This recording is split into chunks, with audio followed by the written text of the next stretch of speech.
하나님은 만물을 다스리시는 분이십니다. 하나님께서 사람의 모든 일을 다스릴 뿐만 아니라 동물에 이르는 모든 일들까지, 자연 하나하나에 이르는 모든 일들까지도 하나님은 다스리시는 분이시다라고 성경은 말해줍니다. 우리가 세상에 개인적으로도 많은 일들이 일어나지만 또 국가적으로도 많은 일들이 일어납니다. 그러한 모든 일들을 하나님이 다 주재하신다라는 것을 성경은 말합니다.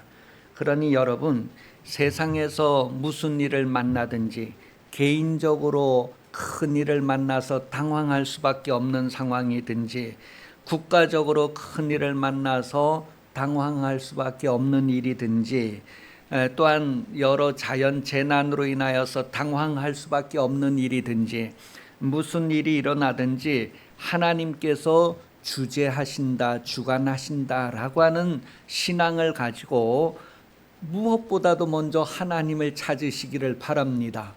그러니 우리는 당황할 일들이 너무너무 많이 일어납니다. 아이를 키우면서 아이에게 일어나는 일들 때문에 부모가 당황하는 일들도 많이 있어요.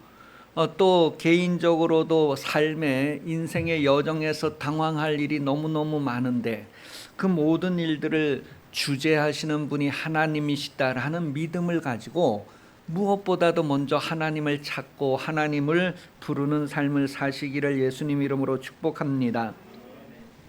한 나라와 나라 사이에 전쟁이 일어나고 또 한 나라가 패배하고 한 나라가 승리하고 또 포로로 붙잡혀가고 다시 포로 교환이 이루어지고 고국 땅으로 다시 돌아오고 하는 그 모든 것들이 다 하나님의 손에 달려 있다는 것을 성경은 말하고 있습니다.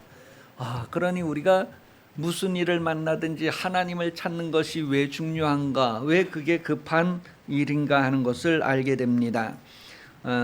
사무엘상 17장 47절에 보면 다윗이 골리앗을 물리치기 위해서 나아갈 때에 나오는 내용이에요. 17장 47절 사무엘상, 또 여호와의 구원하심이 칼과 창에 있지 아니함을 이 무리에게 알게 하리라. 전쟁은 여호와께 속한 것인즉 그가 너희를 우리 손에 넘기시리라.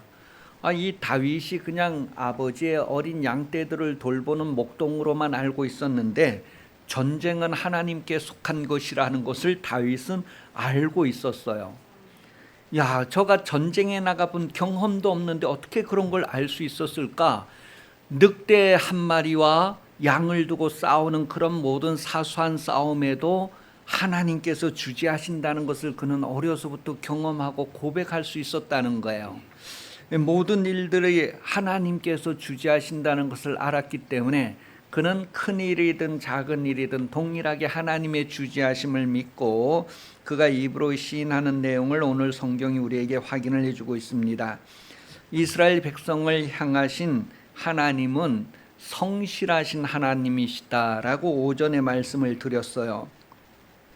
시편 100편 5절에 보면 여호와는 선하시니 그의 인자하심이 영원하고 그의 성실하심이 대대에 이르리로다. 우리는 자주자주 배반을 하는데 우리 찬송가에도 우리는 늘 주님을 배반하지만 늘 우리를 사랑하시는 하나님을 고백하는 찬양이 있잖아요. 그렇게 고멜과 같음에도 불구하고 하나님은 우리에게 여전히 성실하신 분이시다라고 성경은 확인을 해주고 있어요. 그러니 우리의 의를 의지하는 것이 아니라 하나님의 성실하심을 의지해서 하나님을 부르고 하나님을 찾는 것입니다. 호세아서 2장 19절 20절에 보니까 내가 내게 장가들어 영원히 살되 공의와 정의와 은총과 긍휼이 여김으로 내게 장가들며 진실함으로 내게 장가들리니 내가 여호와를 알리라. 오전에도 말씀드렸듯이 이 진실이라는 단어의 의미가 그 위에 나와 있는 공의, 정의, 은총, 긍휼, 불쌍히 여김 그런 거하고 같은 뜻이란 말이에요. 같은 의미란 말이에요. 하나님이 얼마나 진실하신가, 하나님이 너무너무 진실하시다라는 것이 여러분에게 위로가 되시기를 바랍니다. 하나님은 하나님이 한번 택하신 자들을 결코 버리지 아니하시는 그런 성실하신 분이시다라고 성경은 말하고 있어요. 신명기 31장 6절에 보면 모세가 이제 여호수아에게 모든 그 이스라엘 백성의 지도권을 이렇게 넘겨주고 인수인계하는 그런 내용에 나오는 부분이에요. 신명기 31장 6절 너희는 강하고 담대하라 두려워하지 말라 그들 앞에서 떨지 말라 이는 내 하나님 여호와 그가 너와 함께 가시며 결코 너를 떠나지 아니하시며 버리지 아니할 것임이라 하고, 그러니까 이스라엘 백성들을 결단코 버리지 않는 하나님의 그 신실하심을 의존하라는 거예요. 그렇게 해서 두려워하지 말고 가나안 땅에 들어가고 가나안 땅에서 승리하라는 그런 내용을 모세가 여호수아와 그 백성들에게 마지막으로 이렇게 당부하는 내용을 성경이 확인을 해주고 있습니다. 오늘 이스라엘 백성들이 막 멀리 이국 땅의 포로로 붙잡혀가고 하는 것은 다 하나님의 말씀대로 살지 않아서 하나님의 말씀을 배반해서 그렇게 전쟁이 일어나고 포로로 붙잡혀 갔다는 거예요. 그리고 그 포로 생활에서 돌아오는 것도 하나님께서 돌아오게 하신다는 것을 오늘 성경이 말하고 있습니다. 그러니 그 모든 것들을 하나님이 주재하신다는 거예요. 그래서 내가 어디에 가서 있든지 하나님의 이름을 부르는 것이, 구원의 하나님을 부르는 것이 얼마나 중요한가를 말해줍니다. 하나님은 이렇게 모든 상황을 주재하시는데 오늘 내용 앞부분에 보니까 이스라엘 백성들이 회복되는 그날에 하나님은 여호사밧 골짜기에서 만국을 심판하신다. 여호사밧 골짜기에서 이스라엘 백성들을 포로로 붙잡혀 갔던 그 모든 강대국들, 이 만국을 다 하나님이 여호사밧 골짜기에서 심판하신다. 그렇게 기록을 하고 있습니다.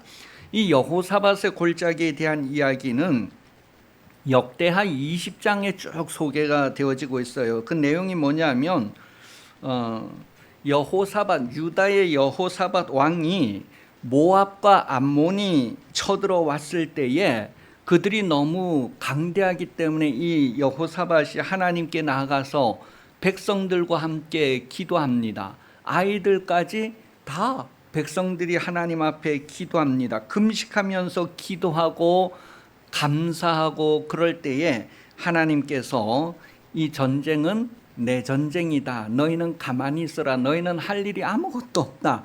그렇게 하면서 하나님이 나가서 싸우는 이야기를 해주는데 하나님이 어떻게 싸우시냐 하면 쳐들어왔던 적군들이 자기들끼리 서로 싸워갖고 자기들끼리 다 멸망하게 하시는 거예요. 그런 이야기가 역대하 20장에 쭉 소개되어지고 있어요. 그러니 이스라엘 백성들은 하나님께 기도하고 하나님께 감사한 것밖에 없어요. 그랬더니 하나님께서 이렇게 전쟁을 다 해결하셨다라는 내용을 역대하 20장에 기록을 하고 있습니다. 그러니 여러분, 모든 세계, 온 세계가 다 연합을 해서 하나님과 싸운다 할지라도 하나님은 승리하실 수 있는 분이다라는 것을 성경이 말해주고 있어요. 고린도전서 15장 57절에 보면 우리 주 예수 그리스도로 말미암아 우리에게 승리를 주시는 하나님께 감사하노니, 여러분도 예수 그리스도로 말미암아 승리하는 삶을 살 수 있다는 것을 말해주고 있어요. 그러니 여러분, 예수 안에서 예수 이름으로 우리는 항상 하나님께 감사하고 모든 일에 감사하고 쉬지 않고 감사할 수 있다는 것을 성경이 말해주고 있습니다. 예수 안에서 그런 일들이 가능하다는 거예요. 그런데 우리가 큰일을 만나서 당황할 때 보면 우리 자신이 예수 안에 있는 것이 아니라 예수님으로부터 너무너무 멀리 떨어져 있어서 내가 혹시 뭔가 큰 잘못한 게 있어서 이런 일이 나에게 닥치는가, 막 그렇게 이제 거리감을 찾아내고 실감하려고 하는 그런 모습을 경험하게 됩니다. 예수 그리스도 안에 있으면 풍랑 중에라도 하나님의 평강이 우리를 지키시게 되고 우리가 평안을 누리게 되는 것을 성경 말합니다. 잠언 21장 31절에 보면 사울날을 위하여 마병을 예비하거니와 이김은 여호와께 있느니라. 그러니 아무리 뭐 신형 무기를 개발해내고 뭐 전쟁 준비를 다 했다 해도 싸움에 이기는 것은 하나님께서 결정하신다는 거예요. 그러니 하나님을 부르는 것이 얼마나 중요하고 우선할 일인가. 마태복음 16장 18절에는 음부의 권세를 이기는 교회에 대하여서 기록을 하고 있습니다. 교회는 음부의 권세를 이길 수 있다는 거예요. 그러니 여러분, 그 이김에 대하여서 우리가 선포하고 선언하고 하나님을 부르고 하나님을 신뢰하기만 하면 하나님이 우리에게 이김을 주시는 분이다라는 거예요. 그러니 우리 예수 믿는 사람들은 어떤 싸움이든지 이미 이겨놓고 싸운다라는 것을 성경은 말해주고 있습니다. 쉽다는 거예요. 그만큼 우리가 믿음만 있다면 쉽다는 거예요. 믿음만 있다면 쉽다는 거예요. 아무리 큰 일이라도 믿음만 있다면 쉽다는 거예요. 믿음은 세상을 이기는 한 가지라는 것을 우리에게 말해줍니다. 믿음은 세상을 이긴다는 거예요. 그래서 여러분이 믿음을 기도하라고 성경은 말합니다. 오늘 본문 13절에 보면 하나님은 추수에 여러분을 초청하신다라는 것을 기록하고 있어요. 너희는 낫을 쓰라 곡식이 익었도다 와서 밟을지어다 포도주 틀이 가득 차고 포도주 독이 넘치니 그들의 악이 크미로다. 사람이 많음이여 심판의 골짜기에 사람이 많음이여 심판의 골짜기에 여호와의 날이 가까움이로다. 해와 달이 캄캄하며 별들이 그 빛을 거두는도다. 여러분, 심판받을 사람이 너무 많다는 거예요. 넓은 길로 간 사람들이 너무 많다는 거예요. 좁은 길로 들어가는 사람은 심히 적은데 넓은 길로 간 사람, 하나님의 심판대 앞에 서는 사람 너무 많다는 것을 얘기합니다. 그러니 그런 사람들을 다 심판하는데 그 심판에 참여할 자들이 누구인가 했을 때에 마태복음 19장 28절은 주님을 따르는 사람들이 주님의 심판에 참여하게 된다고 말합니다. 심판하는 사람으로서 참여한다는 거예요. 심판을 받는 사람이 아니고. 마태복음 19장 20절 예수께서 이르시되 내가 진실로 너희에게 이르노니 세상이 새롭게 되어 인자가 자기 영광의 보좌에 앉을 때 나를 따르는 너희도 12 보좌에 앉아 이스라엘 12지파를 심판하리라. 이스라엘 가운데에서도 하나님의 말씀대로 살지 않고 말씀을 저버린 이들이 다 심판받는다는 것을 말해요. 그들을 누가 심판하느냐? 예수를 따르던 사람들이 심판한다는 거예요. 그리고 우리 신앙생활은 다 예수를 따르는 신앙생활이다. 예수님이 나를 따르라고 했을 때에 예수님을 따르고 예수님 가신 삶을 사는 그런 삶을 살았을 때에 심판하는 권세를 가지게 된다는 것을 말하고 있습니다. 요한계시록 14장 15절 16절에도 보면 이 심판에 대한 이야기를 기록하고 있어요. 또 다른 천사가 성전으로부터 나와 구름 위에 앉은 이를 향하여 큰 음성으로 외쳐 이르되 당신의 낫을 휘둘러 거두소서. 당신 곡식이 다 익어 거둘 때가 이르렀음이니이다니 구름 위에 앉으신 이가 낫을 땅에 휘두름에 땅의 곡식이 거두어지니라. 하나님께서 이렇게 추수하신다는 것을 말하고 있어요. 여러분, 소돔과 고모라가 멸망하기 직전에 있었던 일을 기억해 보세요. 소돔과 고모라가 불바다가 되기 전에 어떤 일이 있었느냐를 성경 말할 때에 아브라함의 중보기도 이야기를 기록하고 있습니다. 아브라함이 하나님께 소돔과 고모라에 의인 50명이 있으면 어떻게 하시겠어요? 그러면 하나님이 용서하시겠대요. 40명이 있으면 어떻게 해요? 용서하시겠대요. 30명이 있으면 어떻게 해요? 용서하시게요. 20명이 있으면 어떻게 해요? 용서하시겠대요. 10명이 있으면 어떻게 해요? 용서하시겠대요. 아브라함이 왜 계속해서 이렇게 숫자를 줄여가면서도 하나님 앞에 그 성에 대해서 그 성이 좀 구원받았으면 하는 간절함을 계속해서 이렇게 표현을 하고 있습니다. 그런데 그 결과는 어떻게 됐는가를 이제 성경이 우리에게 계속해서 확인을 해주고 있어요. 창세기 13장 13절에 보면 소돔 사람은 여호와 앞에 악하여 큰 죄인이었더라. 죄인을 위해서도 이렇게 아브라함이 계속해서 중보하고 또 이렇게 반복하는 이유. 18장 그 전체 내용 가운데 20절에서 32절에 보면 결론은 내가 신명으로 말미암아서도 멸하지 아니하겠다, 그렇게 하나님이 말씀하셨어요. 그런데 왜 이런 이야기가 기록되었느냐 하면 로마서 12장 20절을 통하여 우리가 그 이유를 알게 돼요. 로마서 12장 20절 시작.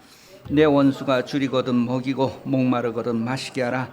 그렇게 함으로 내가 숯불을 그 머리에 쌓아놓음이니라. 또 악에게 지지 말고 선으로 악을 이기라. 그 다음 구절 내용이에요. 여러분, 원수라고 할지라도 사랑하라고 하는 이유가 무엇이냐면 그것을 거절했을 때 그 받을 진노, 심판의 강도가 얼마나 엄청난가 하는 것을 우리에게 확인을 해주고 있습니다. 시편 35편 13절에서는 여러분을 괴롭게 하고 여러분을 힘들게 하고 하는 사람들을 위해서도 기도하라는 거예요.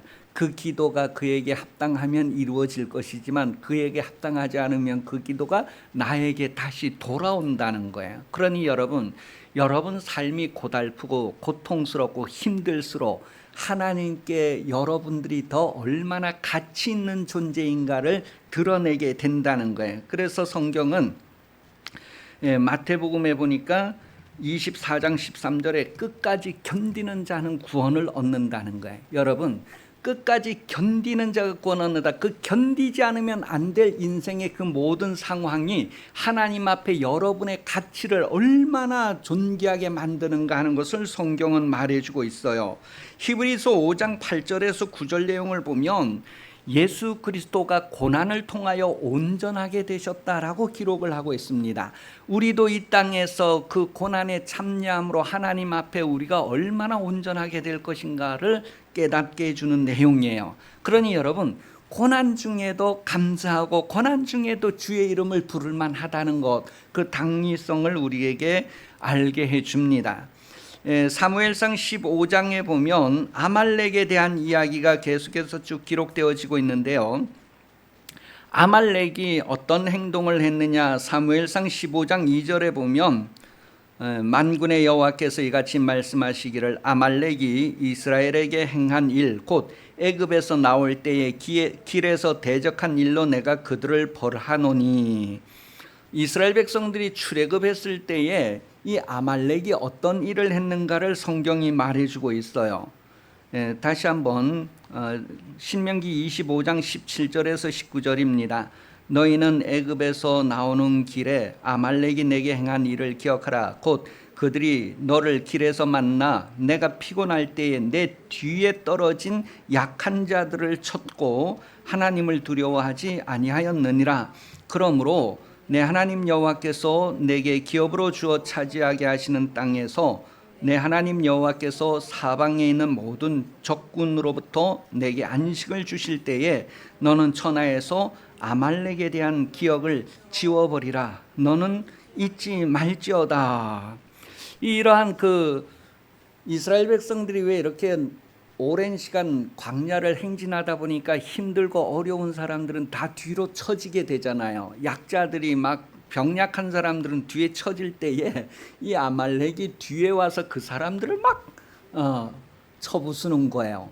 그런 거에 대해서 하나님이 꺼져가는 심지도 끄지 아니하시는 그 하나님의 심정이 그것을 다 보고 있다가 이 아말렉은 내가 대적하겠다. 그래서 아말렉과는 하나님이 영원히 막 싸우겠다. 그렇게 선언하신 거예요.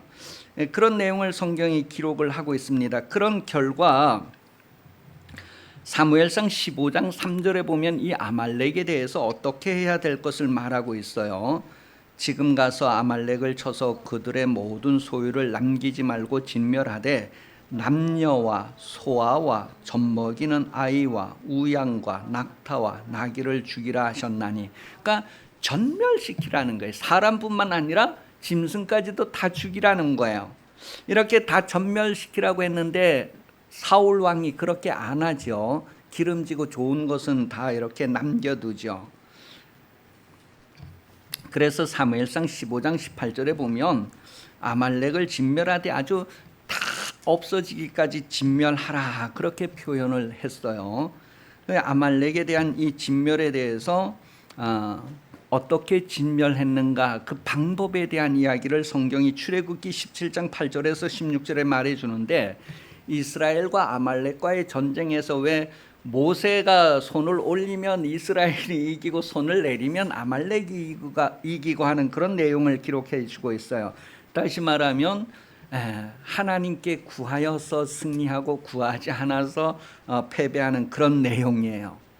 이 모든 것들이 다 하나님께서 주재하신다는 거예요.